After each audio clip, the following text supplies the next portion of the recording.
কালকে তিনি বলেছেন যে আমি আছি বলে আপনারা আছেন, মানে হিন্দুরা। কেন আছেন? না হলে নাকি বাংলাদেশি মুসলমানরা, রোহিঙ্গারা, এখানকার সাম্প্রদায়িক মুসলমানরা হিন্দুদেরকে খেয়ে ফেলবে, কেটে শেষ করে দিত। উনি নাকি বাঁচিয়ে রেখেছেন। যদি উনি বাঁচিয়ে রাখতেন তাহলে দুর্গাপূজা হচ্ছে না কোনো জায়গায় জায়গায়। তাহলে মা বোনদের ইজ্জত লুট হচ্ছে কেন? তাহলে মুর্শিদাবাদ থেকে হিন্দুরা রাতের অন্ধকারে গঙ্গা পার হয়ে মালদায় পালিয়ে এসছিল কেন? আপনি কি করছিলেন?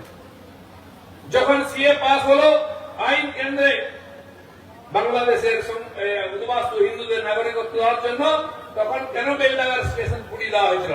কেন ট্রেন বাস পুড়িয়ে দেওয়া হলো?